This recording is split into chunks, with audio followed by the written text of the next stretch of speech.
Hi viewers, welcome to our channel. Jaganmohan Reddy గారు ఎమ్మెల్సీలతో ఒక meeting అయితే ఏర్పాటు చేశారు. అయితే ఈ సమావేశంలో ఒక స్టేట్మెంట్ ఇచ్చారు. మళ్ళీ తాను మరొక ఓదార్పు యాత్ర స్టార్ట్ చేయబోతున్నట్టుగా ఒక హింట్ అయితే ఇచ్చారు. అయితే ఈ ఓదార్పు యాత్ర ఏ విధంగా ఉండబోతుంది, మరి ఆసారి చేసిన ఓదార్పు యాత్ర తన అధికారంలోకి రావడానికి ఒక హెల్ప్ అయితే చేసింది.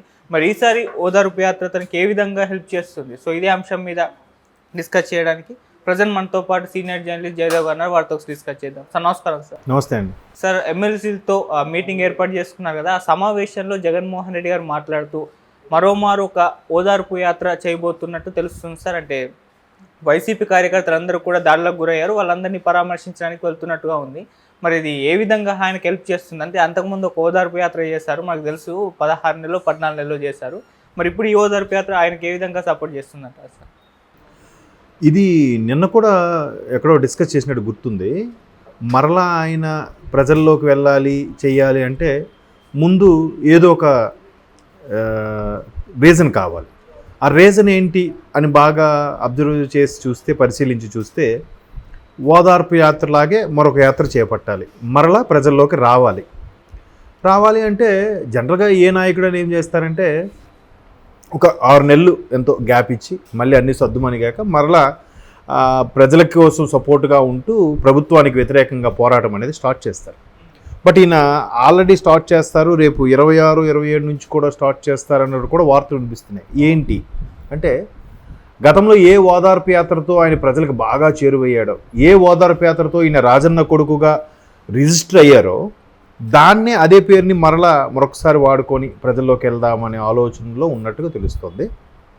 ఇది కూడా ఎందుకు ఈ నిర్ణయం తీసుకున్నారు అంటే, ముఖ్యమంత్రిగా పదవిలో ఉన్నన్ని రోజులు ఆయన కలవడానికి ఎవరు వెళ్ళినా సరిగా అపాయింట్మెంట్ ఇవ్వక వెయిట్ చేయించి, ఆయన కొంత అవకాశం ఇవ్వకపోతే కింద స్థాయి వాళ్ళు, ఆయన కింద పనిచేసిన వాళ్ళు మరికొద్దిగా ఓవర్ యాక్షన్తో కనీసం ఎమ్మెల్యేలని మంత్రుల్ని కలవనీకి కూడా చేశారని కూడా ఒక ఎమ్మెల్యే వాపోయినట్టుగా చాలామంది ఆఫ్ ద రికార్డ్ చాలామంది చెప్పారు.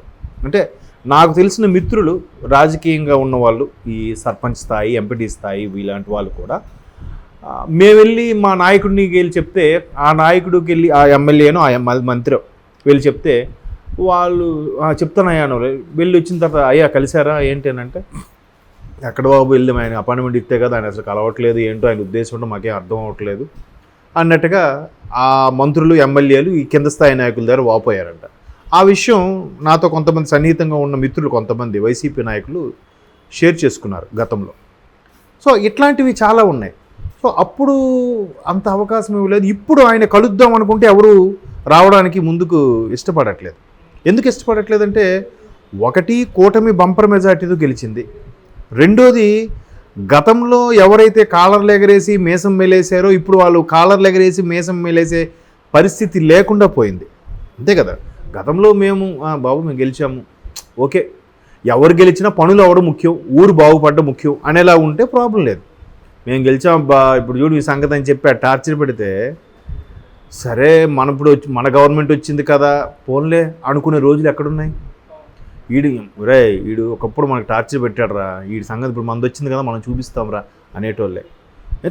హ్యూమన్ నైజం అది. ఎందుకంటే క్లైమాక్స్లో విలన్ని హీరో కొడితేనే సినిమా సూపర్ హిట్. వాడి ఇగో చల్లారుతుంది, అమ్మయ్య విలన్ ఎంత టార్చర్ పెట్టాడురా, వీడిని బాగా కొట్టాడురా, వీడికి సరైన శిక్ష విధించాడురా అని హ్యాపీ ఫీల్ అవుతాం కదా. అంటే అదే మానవ నైజం. సో ఇప్పుడు కూటమి వాళ్ళు అందరూ కూడా ఎక్కడున్నారు, రండిరా మీరు ఇన్ని రోజులు ఇన్ని మాట్లాడారు కదా బయటికి రండిరా అని చెప్పి దాడులకు తెగబడుతున్న నేపథ్యం అని కనిపిస్తుంది. ఎందుకు వీళ్ళేమంటున్నారు, కూటమి వాళ్ళే ఉసుగొలిపి మరీ వస్తున్నారు, వాళ్ళే చేస్తున్నారు అంటున్నారు. గతంలో జరిగింది చెప్పట్లే, వీడేమంటే కూటమి వాడు వచ్చాడు అది చెప్పాలి కదా. ఇప్పుడు ఎట్లా ఉందంటే, ఎంతసేపు కూటమి వాళ్ళు వచ్చి అటాక్ చేశారన్నట్టుగా చెప్తున్నారు, కానీ ఎందుకు అటాక్ చేశారనేది చెప్పలేకపోతున్నారు.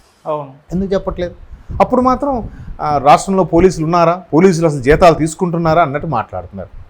మరి గడిచిన 5 ఏళ్లలో సో 1000 చూపిస్తే 3000 మనకు చూపిస్తాయండి, తప్పదు. అయితే ఎక్కడ సఫర్ అవుతున్నది సామాన్య కార్యకర్తలు. అవునా, వాళ్ళకి ఇప్పుడు ఇంతకుముందే ఒక ఫ్రెండ్ కూడా వచ్చి కలిశాడు. తను ఏం చెప్తున్నాడంటే, యుఎస్ నుంచి వచ్చాడట. వాళ్ళు వైసీపీ కరడుగట్టిన కార్యకర్తలు.